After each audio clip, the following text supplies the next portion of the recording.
good to see you all. We have taken a break since November when our last lecture was, and our February lecture got snowed out, so we rescheduled for May. So this is the fourth lecture of the year. We have two more coming up. Next month we have Catherine Yarozovinsky from Greater Lynchburg Community Foundation, and in May we have Carl Hutcherson about the Hutcherson Funeral Home. So you can pick one of these up at the back of the room if you need the new dates, or sign up online and we'd be happy to send you our e-newsletter. Since November we've had some big developments at the library. In January, we rolled out a new digital collection. So I'm just going to, Amy is very kindly seating me about 5 minutes here to just give the push here about the digital collections, because they're pretty remarkable. We put 35,000 items online, and you can search to your heart's content. So I'm just going to show you a little bit here.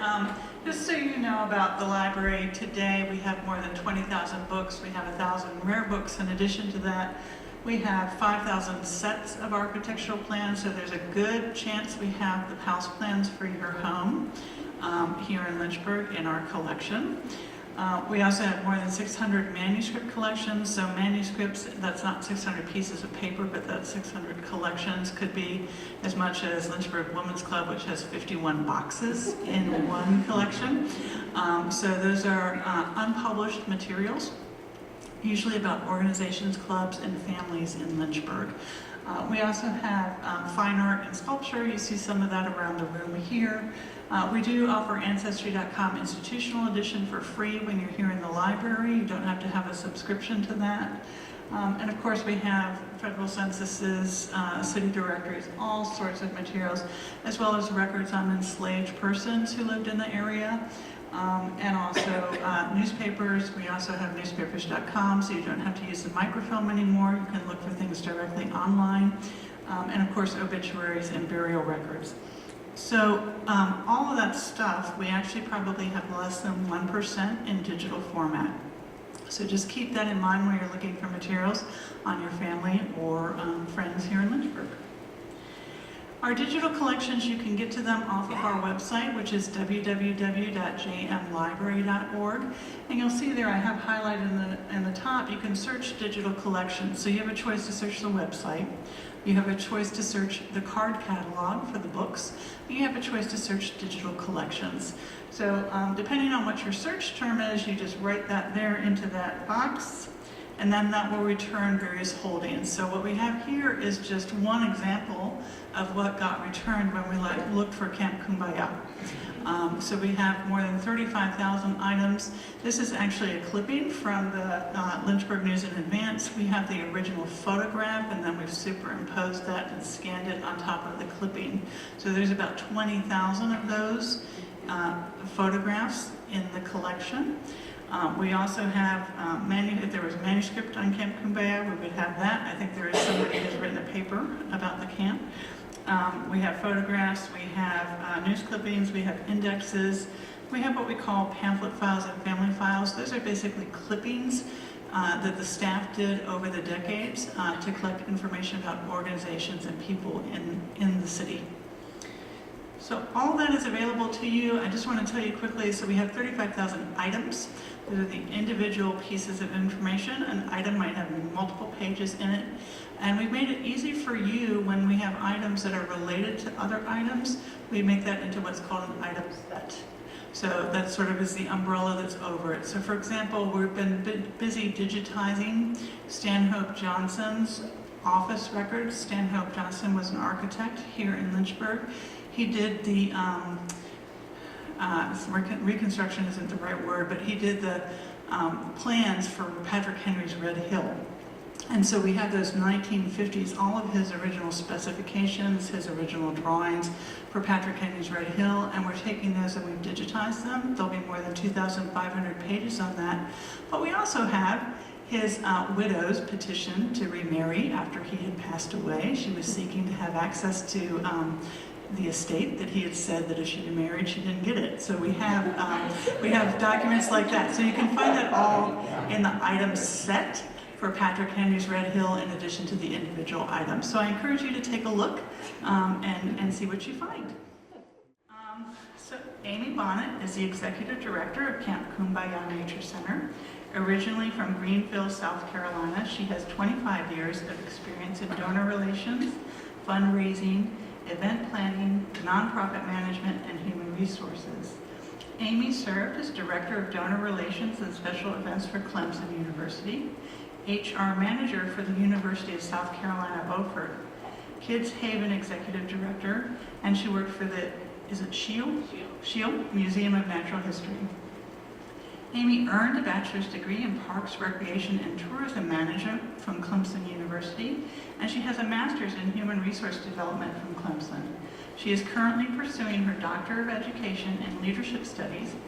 You finished! Oh, congratulations! Finished. Her Doctor of Education in Leadership Studies at the University of Lynchburg, so congratulations. She and her husband, Dr. Mike Bonnette, have been married for 24 years, and they have 2 teenagers. So I think Amy's probably happy to be here tonight, and we are delighted to have you here. So please welcome Amy. Thank you.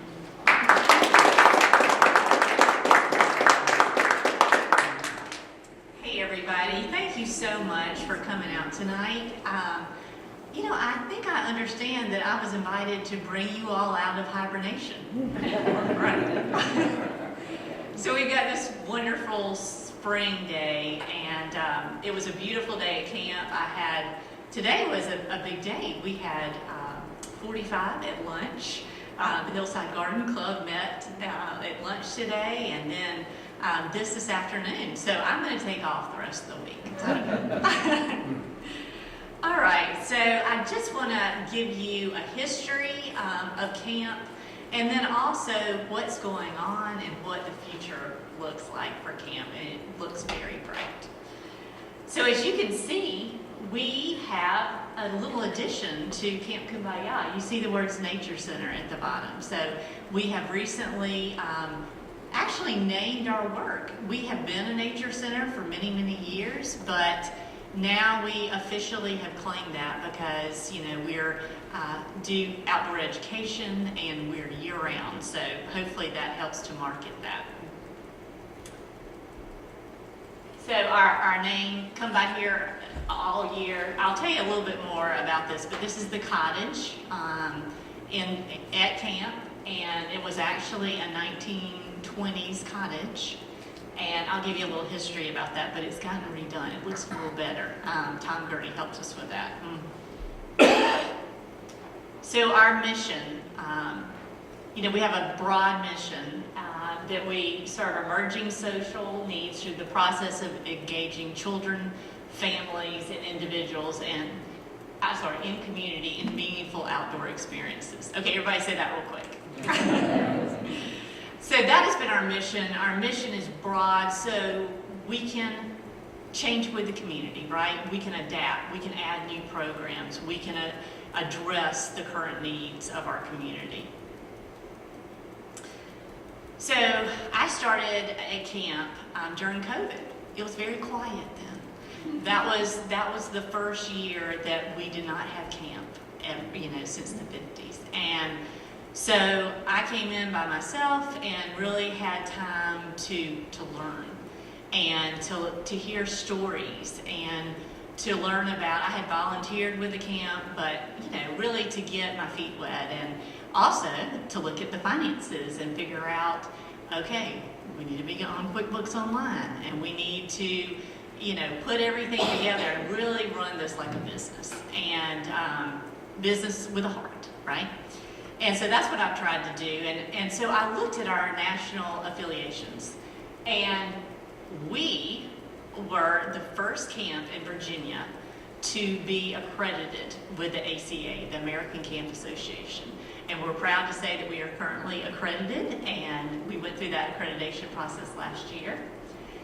And so when I got there, you know, I was kind of thinking, yes, we're camp, but a lot of people would come to me and say, well, what do you do during the rest of the year? I'm like, we have school programs, we have field trips, we do all these things. And so, you know, I thought, what is the Nature Center affiliation that we need to be a part of? And that is ANCA, and that's the Association of Nature Center Administrators. And with that, I have gotten to go to various conferences, They do, just like ACA, they have all kind of trainings, and it's really neat to be amongst other EDs out across the country, and we share ideas and experiences. And since we're not competing, you know, we hear like, well, I'm stealing that, we're going to do that, you know. And so you're really able to have fun and to really learn and see where you are from a small camp to a large camp, and what your resources are. Are you a private camp? Are you federally funded? And so that has been a great affiliation to be a part of. So we acquired the 47-acre property in 2021. That was after many years of leasing the property from Lynchburg Covenant Fellowship. And so Bev Cosby, our founder, was a gentle giant, from what I understand, and had a way about him, and was such a visionary. And so, you know, our work is just part of that dream, I hope, that he had. And part of that was, and I'll go into a little bit more history, is, you know, he wanted a place for the kids in Lynchburg to play. And so what we've done now is we put 42 of the 47 acres in a conservation easement. So now the property is protected forever. I took the 5 acres out where the buildings are, just so we wouldn't have to ask for permission every time we put something up. So, but the great space around camp is all protected. And I learned a lot about easements. With that, our easement is carried by the Virginia Outdoors Foundation, and they came in and, you know, said, well, you can do building easements, building envelopes within the easement. So we went ahead and did that. So that allows you a minimum build. And so we got a building envelope around our 4-story tree house that was built in '81. We have a building envelope at the field, not for a hotel, but in case maybe a pavilion or bathrooms or something out there. But it's restricted to 800 square feet, 1 story. And so that just allows you to do a little bit more with the property. And then the third space we have is we are getting ready to put, and I'll show you a picture, a 24-foot yurt on our Cosby Trail, which is, you know, will be an outdoor classroom. And we had to get an easement for that, or envelope, I keep saying that, envelope for that, because it's semi-permanent. You actually build a deck, and then the big tent sits on top of it. So, and we have a Cosby Trail that goes 1.5 miles around the property. So this is your place. Come out. We are privately owned, but we are open to the public 365 days a year. And so people walk their dogs on a leash, please. And they come out and we get to explore the woods. So, do you know this story? Well, there's a 10-year-old in here, was a 10-year-old, that knows the story very well. And Randy Nelson was a member of LCF, Lynchburg Covenant Fellowship, and he was in the pool a certain day in our history. And so let's back up a little bit. So Bev Cosby had this vision to, of course, be inclusive, include everyone. Bev had built 2 pools, so they're historic on our property. And what happened in 1961 was the city pool was filled in, so they didn't have to integrate. And you may have seen, anybody seen the Very Deep play? Did anybody go to that with N-Station? So that was the story of Bev in our pools, and how Bev really stepped up and was really doing social justice back, in the 50s and so in 60s. So with this, Bev heard about the pools closing, and he immediately invited his friends, black and white, to come and swim at the pool. And in that pool was Randy Nelson. that day. He was 10 years old. And many of the white families got out of the pool. And I feel like I can just see Bev, quietly going to the fence with his, didn't get ruffled. And, basically Randy states that he said something like, come on in, the water's fine. And so it had a ripple effect. So some of the white families did not come to camp that year. And Randy, I was reading one of the articles on him this afternoon, and, he got to really see what discrimination was about and really understand what children and families were going through. And so Bev, stood up for that, and we love that. And because of that, in 1962, Martin Luther King Jr. was coming to Lynchburg to deliver his American Dream speech at EC Glass. And there were only two places in Lynchburg where blacks and whites could eat together. One was the hospital, and the other was Camp Kum-Ba-Yah. And the white church, LCF, served Martin Luther King Jr. for lunch that day. And you think about all this pomp and circumstances. From what I understand, it was probably, they were just gathered together and being one and hearing stories, and then he went on that night to deliver his speech. And one of the neatest things that I think I've found is on the Church of the Covenant website. There is actually, or maybe I found it through the library. Oh, I'm gonna have to check my source. But there is a recording of Martin Luther King Jr.'s speech at EC Glass that night in Lynchburg.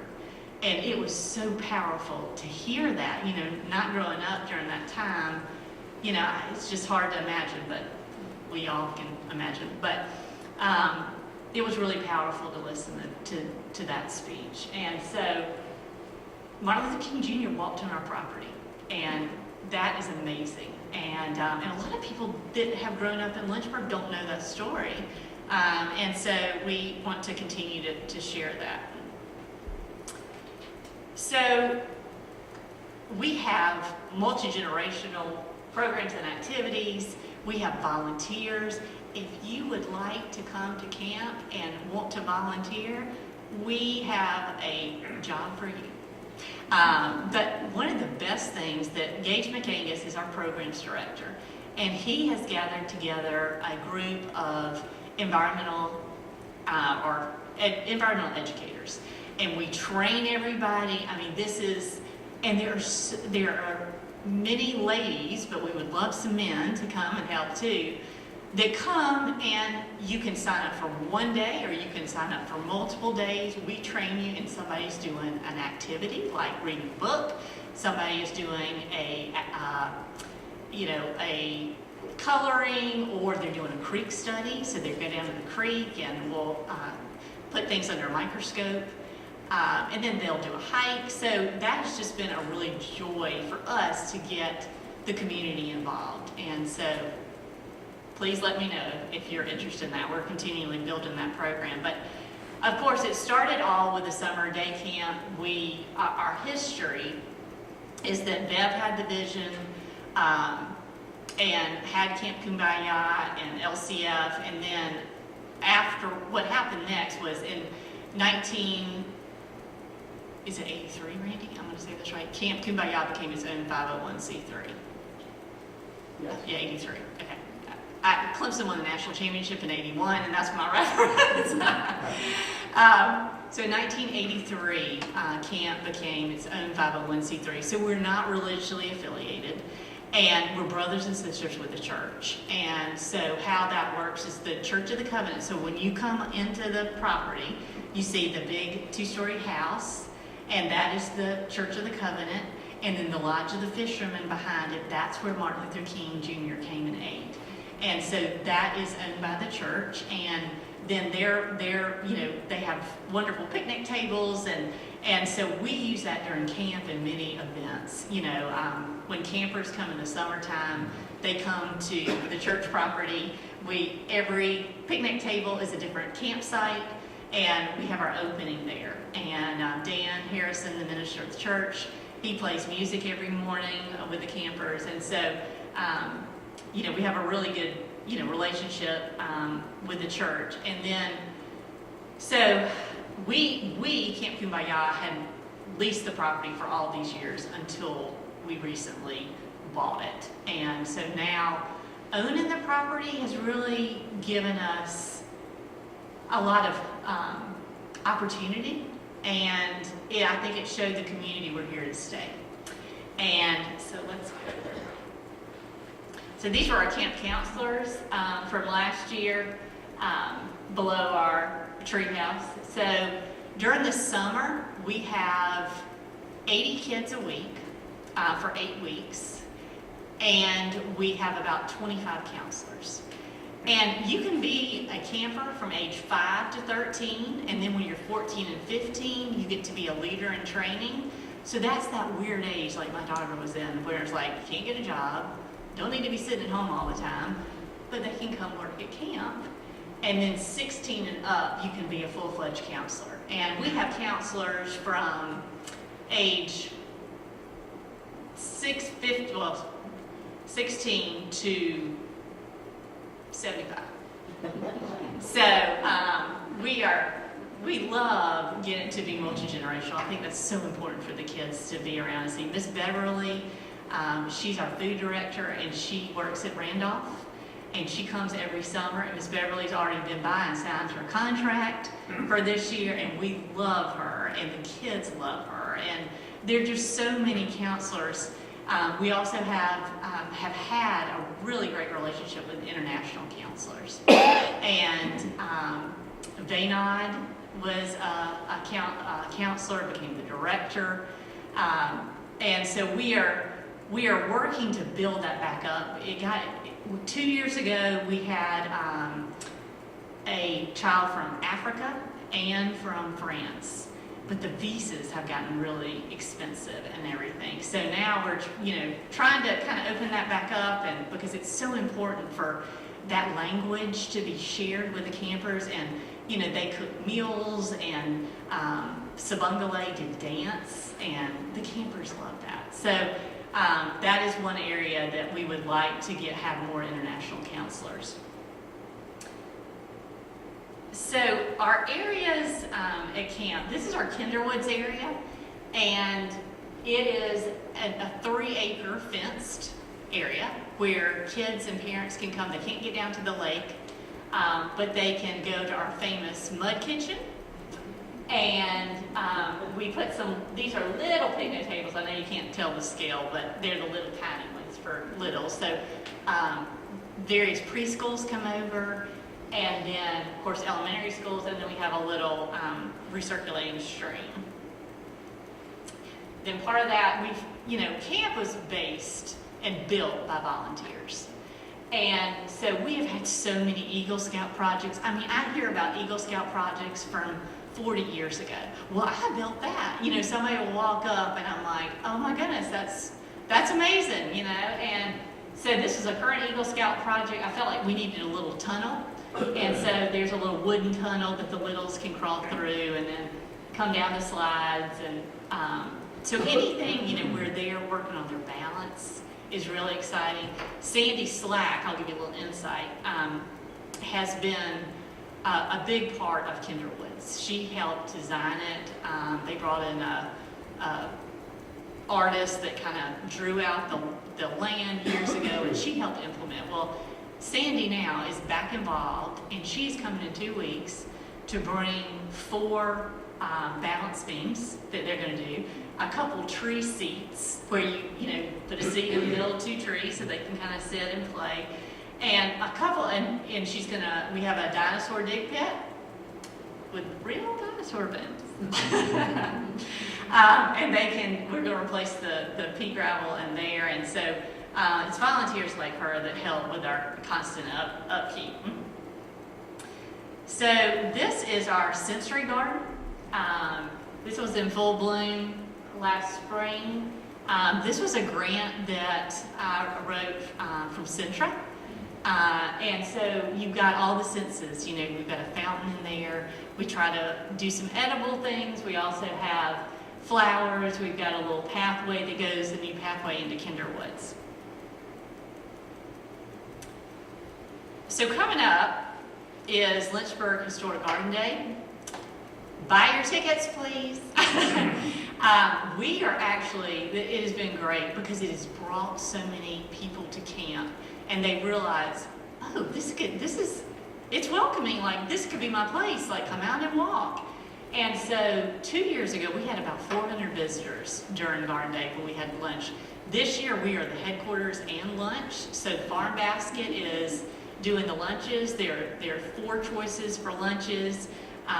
And you can, you know, the way I see it is you go to 2 houses in the morning, then you come to camp for lunch, and I've got a little special entertainment at lunch, and then go to 2 more houses after lunch. But it's the 29th, so mark your calendars. And this is, this is Mother Nature. And so all the leftover flowers go into Mother Nature and make her skirt for the day, and she's a permanent exhibit. And then, I don't know if you see it beside, but this, see, that's bees in the burp. And do y'all know about that? So that's a scavenger hunt that's throughout Lynchburg, and it's a great idea. It is, so I think there are going to be about 12 sites, and Camp Kum-Ba-Yah is one. And what it does is the bee is placed around native plants. So you scan the QR code and you find out more about the native plants. And it has a little really pretty sculptural bee sitting on that little platform. So we have native plants around Mother Nature, and it will identify that. So, you know, part of what we do is, yes, we're a nonprofit. We're a 501c3. So, you know, you have to think about finances and how are we going to cover salaries and keep the lights on and keep the grass cut. Grass cutting is expensive. I mean, I may start grass cutting. And so we have an annual membership called Keepers of the Woods, and it starts at $60 annually and goes on up. Has various benefits like with a discount on rentals, discount on birthday parties. But why it's become so popular is because it gives you early registration for camp. Do you all know that we opened registration this year on January 6th and to keepers, and we filled up in 2 weeks? And so, you know, Gage and I have been talking, we're like, can we just add a couple more?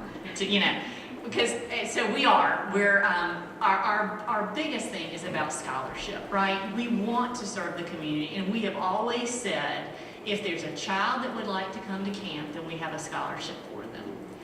And we have been able to do that about every year, but it's getting a little tight now. We kind of got a waiting list. So we hold 10 to 12 scholarships per week, and invite, and they just fill out a scholarship form online, and then we'll call them and say, you know, we've got a week at camp.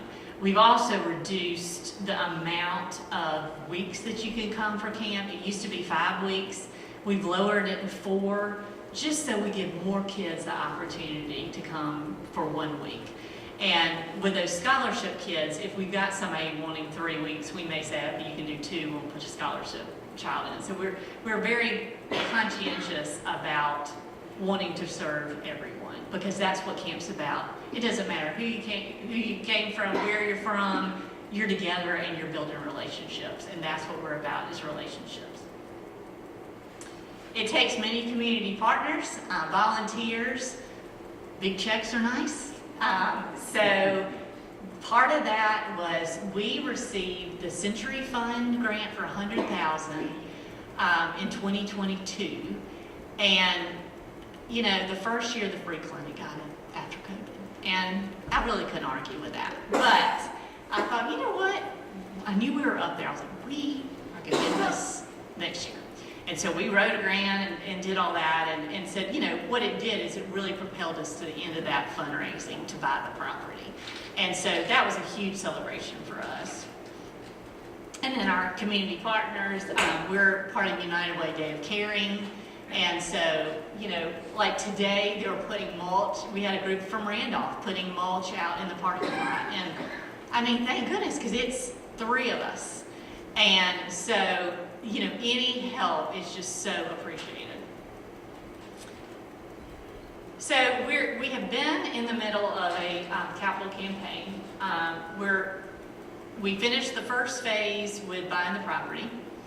And then what we did is we had a celebration when we finished the first phase.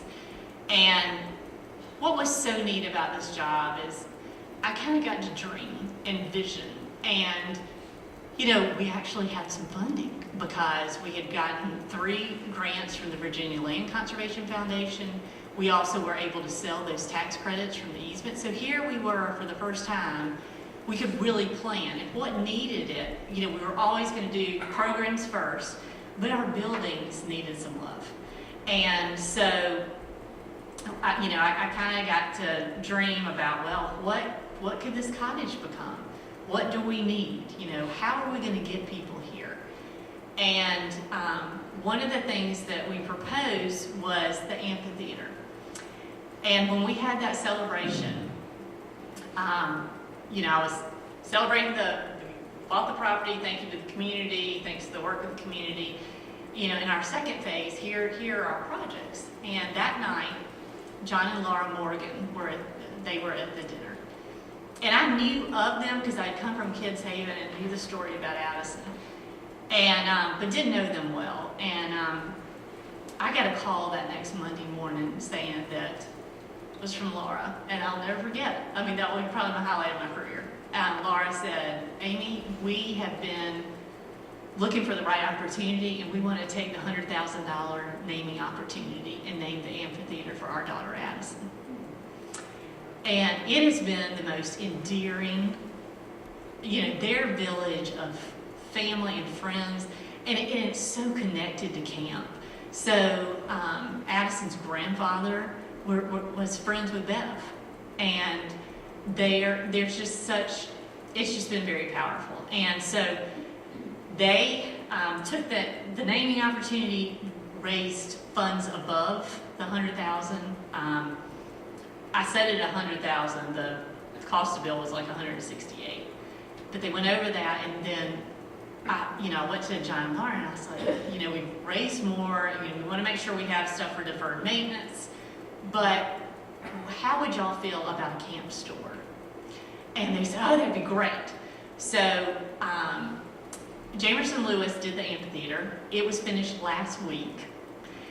And next is the camp store, and it'll be a 2-story building. You'll come out the top of the parking lot into the camp store, and then the bottom, the side will serve as a concession stand for the amphitheater, and they'll have bathrooms. We need bathrooms. And so that will be great to have for our campers and visitors. So that's Addison's amphitheater. The welcome cottage, let me just show you what this, there's where we started. And that's that cute little cottage that you saw on the first slide. And so it was a 1920s cottage. Randy did some research and found out that it was in Bedford County when it was built, correct? So it was in Bedford County taxes. And more than likely, it was a servants' quarter for the big house. And so now it is our welcome center, and we just think that's very fitting. It's a cute little cottage, and I was like, Tom Gertie came in one day and said, Amy, what's your vision? And I said, well, and he left like 2 hours later. And I said, how it started is we had water leaking in this cottage in the ceiling. I was getting ready to put on a roof, and I put on roofs.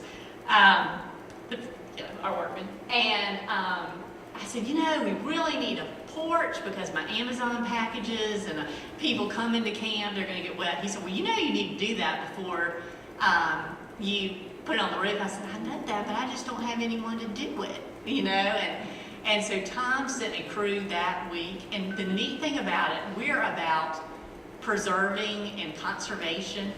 So here's your science lesson, and you probably know this better than I do. The emerald ash borer has eaten up our woods. One forester told me that we had a plethora of ash trees. I was like, fabulous. So I probably had to get 90 taken down. I mean, and they go down, and they are just, sorry, brother. They go down, and they're just, inside is just sawdust. And so, that kept me up at night with kids and families walking through our woods and the tree falling in the wind. We had 6 fall at Christmas 3 years ago, and, they're dangerous. So, but lemons to lemonade. So I'm like, what are we going to do with these ash trees? So this was back in 2021, and I found a guy with a portable sawmill, and he came and milled those 8 trees, and we saved all the wood, and we put it under the cottage basement. So I said to Tom Gurney, hey, I got the wood for the front porch, and so he used the wood from our property to build that front porch. And so there it is now with the front porch of ash. But the wow is that back room. That is the back of the cottage. So that room overlooks the woods. It's like a tree house. And those floors, guess what they're made out of? Ash. I called Tom one day. I said, I got an idea, Tom. He's like, what is it? And I said, well, Tom, I've got on the internet, and I know that we can make ash floors out of this wood. And he's like, well, we probably can. And I said, if they can make bats with it, I'm sure it'll work on the floor. So anyways, our volunteer, Sandy Slack that I mentioned, if I say something out loud at camp, they're angels that walk up. I swear by it. And Sandy said, I was saying, well, I'd love to do these ash floors, but I don't know how to get it all done. And she says, we have a sawmill in our backyard. Do what? And they live on a farm. And so we had all the wood went to their house. They put it into boards. We had it dry kilned, and then put Grace and Ferguson did the floors and put them in. So we love that story about saving and conserving and having a piece of the property. Those trees were there when Bev was here, and that's pretty powerful. And the reason, this is how I sold it to the board, is that, I've got to think about revenue generation. And so this place could be a place that could be rented. And I bet we have had 60 events in the past 2 years. And it is just, you go in that cottage and you think, well, I'm in a little cottage, and then you go to the back and it's like, and so we have a baby shower coming up. We've had bridal showers. We do corporate team building. We did a retirement party. We've had an 80th birthday party. So that's been really special to get people in, and then people can see this is their place. They've got to be invited. So that's been a blessing. And then our capital campaign projects, we did the Friendship Circle bus loop in the back. So it used to be one huge rectangle, and now we've got a pollinator garden in the center with a gazebo that you can walk through from top to bottom, and more parking spaces, which we greatly needed. So I thought I took this picture today. This is Addison's, actually it didn't update. I'll tell you what, I'll pull up another. It is close to that, but this is the new amphitheater and then the seating in front of it. And for Garden Day, we're going to decorate the amphitheater as a wedding venue. So I can't wait to see that, so people can come. So if you come Garden Day, you can see all the pretty flowers, and we'll have music playing, and so you can even eat your lunch out at the amphitheater, and hopefully it's a beautiful day. But that is going to be great for theater, for a concert on a Friday night, just for the community to be able to use, and we will definitely rent that. And then this is the camp store I was talking about. that's kind of the idea of it. That was my Pinterest idea. But we'll have a 2-story camp store. So a couple other updates. I would be remiss not to say that we lost Billy Harris, this past year. And Billy Harris has been on our board forever, and a great supporter, a great friend. And Billy would call me weekly, "What's going on, Amy?" And I'm like, "Well, we're doing this, we've got this issue," and it was just like my grandfather calling. And he was such a special man. And Billy, we have the Billy Harris Endowment now.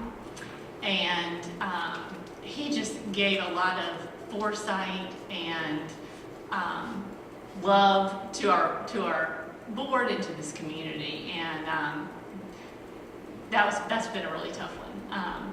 But we thank Billy Harris for all he has done for us. So, what's next? We've got to put that yurt up. If anybody knows how to do this, please let me know. So I got one estimate to do the deck, and it was outrageous. And I was like, "Oh gosh, Tom, But we'll get this up. We bought it.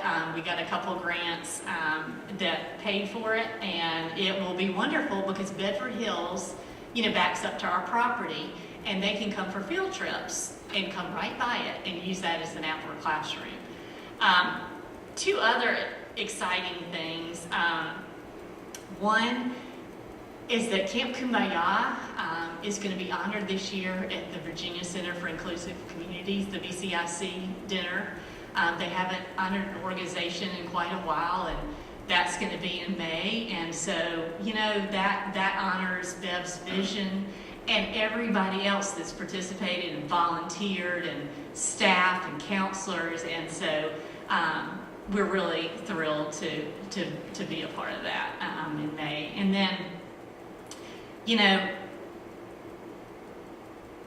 the story of Addison was very emotional for me because of that, connection with camp community. And then I got another call last August, and it was an organization called the Tess Majors Foundation. And I didn't really know about them. I didn't know the story. I try to watch HGTV and sports because it's not sad. And so I didn't know the story. But Tess Majors was a student at Barnard College in 2019 and was in Central Park about 7 p.m. and was murdered by like 13 and 14-year-olds after her phone. And the reason that phone was so important is because she was an artist, and she had recorded all these songs. She played guitar, and she didn't want to lose, that's what they think, of course, is she didn't want to lose that, lose her phone. And it was just this tragic thing. I saw it on the news. I Googled it, and oh, goodness. And anyways, this Alan McDuffie, he was on the board, and he was actually college roommates with Tess's father at Vanderbilt. And he said, we have an endowment, we have a foundation, and they were calling to vet us to see what we did. We really, want to give to places where children and community and individuals are outside learning, and that kind of align with what our mission. And so I talked with him, had a great conversation, and then didn't hear anything, and then actually get a call from a Google Meet that I did with Tess's parents. And so they chose us as a charity, and so they had 3 last year and then 3 this year, and they gave us $10,000, and it is going to name a trail for Tess. It's going to go right beside Addison's amphitheater because that's just the way it should. And Tess's trail will, there'll be music at the amphitheater and happiness and kids, and so they're really excited. And then also we'll have maps, trail maps, and trailheads and a map of the property, because I even can get lost. I'll just call Gage sometimes. Gage, I see this tree right here. I'm not exactly, it's a lot easier in the winter than it is in the summer, because, oh my goodness, it's a big property. So we're really excited with that. So that was a huge blessing. And I will say that we are moving, and so this is, I haven't got it upside down. This has been my love, and I've been so thankful to have worked here for a little over 4 years. And my husband was with the University of Lynchburg and has taken a job with Kennesaw State University outside of Atlanta, northwest of Atlanta, and so we are building a house and gonna move soon in May. So I am sure they're interviewing for the ED, and it will be in wonderful hands. But it has just been a pure joy to work at camp and to get to meet the angels that walk up, and all the friends and the relationships and how we've grown, and just doing the right thing. All of our campers and counselors, we come and we play, and everybody needs to play in the mud kitchen and out in nature, and I hope that we will continue to be really the center for conservation. And I would love for high school students to have an environmental education club at camp. I just finished my doctoral research and looked at program services and events that serve a multi-generational, multi-diverse community, and really bringing best practices back to camp. And so I hope that will and really, you try different programs, you look at attendance, you see what works, and you change it up. I think there's some things that we will always be summer camp. We will always have a summer day camp. But there's a lot of other stuff that we can do during the year. And seeing all those children come off those buses for field trips, they are precious. And, some of them never been in the woods. And they get off those buses and kind of look around and like, oh, we're going to go in the woods. And are there bears? Are there dinosaurs? Are there, what's in that lake? And they, kind of not sure, By the end of that trip, they are getting back on those buses, covered in dirt, knowing about nature, truly confident with their skills on hiking, and hopefully plan to come back. And that's a good day at camp.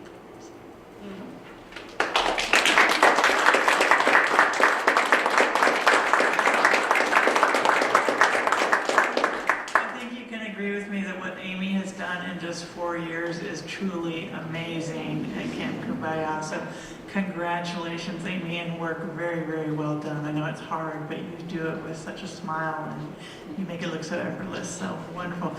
We have a little bit of time for Q&A, so if you have some questions, we'll go ahead and I know Amy will be happy to answer them, and then what we'll do is we'll sort of depart for the evening, but I'm sure you're able to take also individual questions. So back here. Is the property that fronts on Morningside part of the conservation easement? Yes. Okay, great. It sure is. All the way. So we go all the way to Spotswood, Morningside, Bedford Hills, and then what is the street that backs up the lake? Mimosa. Mimosa, right. So we own the long lake and right around it, the lake. I do have a friend who likes to be, quote, grounded, so she walks barefooted on the trails 12 months out of the year. With her cats? Too, barefooted. With her cats? No. No, that's not. Okay. Yeah, well, that's how you get grounded. You're one with the earth, right? Yes. I have a question, but a comment. I have 5 grandchildren who are all in their 30s now. Yes. So 2 decades ago, they were there for several seasons at camp, and they stayed with us in the evening. Yes. But they would come home from the mud kitchen, Uh-huh. and we'd hose them off. That's good. That's good. Before they went in. But But those were really precious weeks that they all got to spend there. Well, and I did say, you know, our relationship with counselors, so it's 10 kids to 2 counselors. I'll give them the microphone. So 10 kids to 2 children, you know, so, I'm sorry. Yeah, we have a bunch of counselors with some kids taking them around. So sorry, it is 10 children to 2 counselors, plus usually 2 leaders in training. So it is an individual experience. You know, they come in, we guide them. I mean, Gage does a phenomenal job. And, you know, they are put into groups based on age, and then they stay in that camp group all week. And they go to a campsite where they're cooking their meals over an open fire with the help of counselors. And we do vegan meals because we don't have to worry about how much the meat needs to be cooked. And it's the right thing to do for a week. And, you know, these parents, they'll call and they'll say, that my child would never eat spaghetti. That was the best sauce I have ever had. And I asked him what it was, and he said, Mom, it was just tomato sauce out of a can, you know, and it was, but, you know, that's so that, you know, really, like, sometimes peer pressure is good, you know, because they learn to eat, and if they don't want to eat it, we'll provide it, but they have a lunch meal every day, and then a snack, and it's healthy food, and, you know, Miss Beverly prepares it.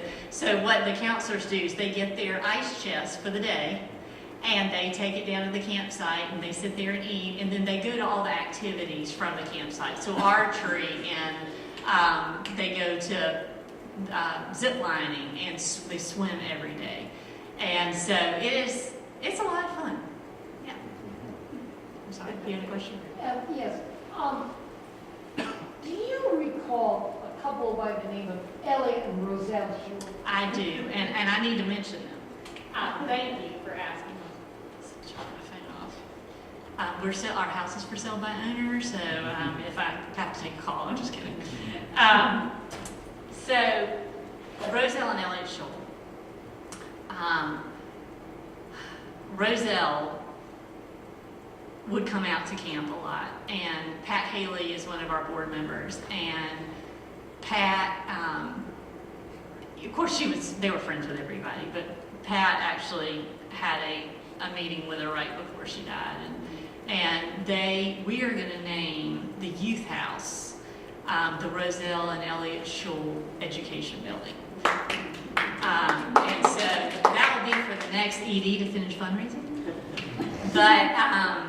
But it's going to be a great place where we can have, you know, more space for events for Westminster Canterbury to come over and have do birding. But we want to have birding stations overlooking the woods. It will have a catering kitchen underneath, and new bathrooms. And so we've got plans. We just need to fundraise just a little bit more, but we definitely want to honor them, and we're very excited about that. Yes? Yes. Your name, Lodge of the Fishermen. When I read the New Testament scriptures, I read the disciples of Jesus Christ. So many of them were fishermen. And I kept thinking, I wonder if they got that name, Lodge of the Fishermen, through reading the New Testament, Matthew, Mark, Luke, and John. And that's the Church of the Covenant, so yes, Randy, that is definitely where it came from. Absolutely. Yes, thank you. Anybody else? Any questions? So the next thing is, I want to see all of you out at camp this summer and spring. Please come out and go for a walk. And of course, we're always glad to give you a tour. Now, you mentioned grandparents. Now, this is something that works out very well for grandparents. So that Keepers of the Woods membership, we have a grandparent membership. And that does get you the early registration and the discount.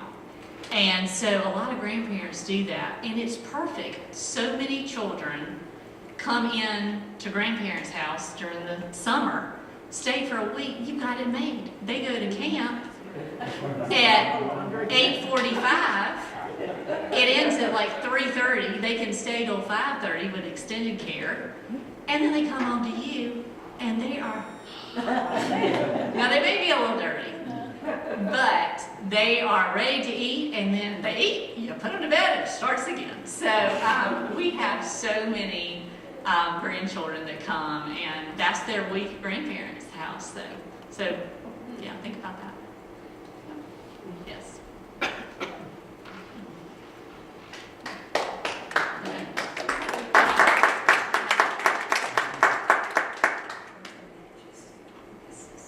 Okay. Those of you who have seen Bev Cosby working with the camp in the summer have seen that they have a friendship circle at the end each day. If 2 children or more have had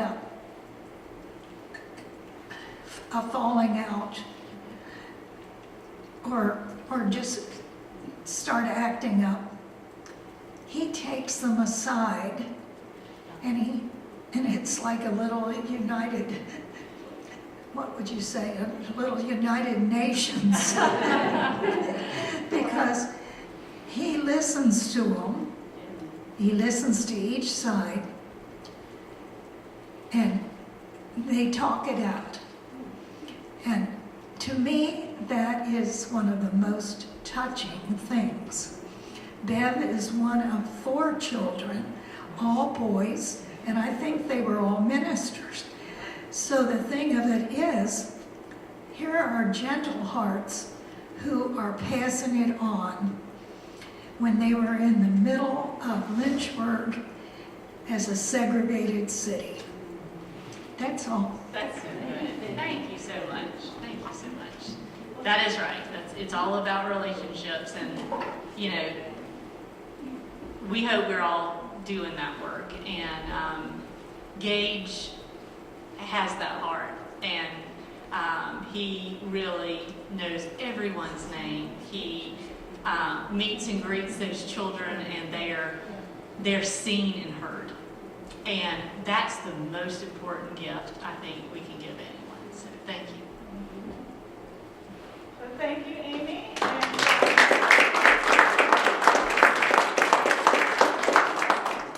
If you have other questions, feel free to ask. Grab a cookie on your way.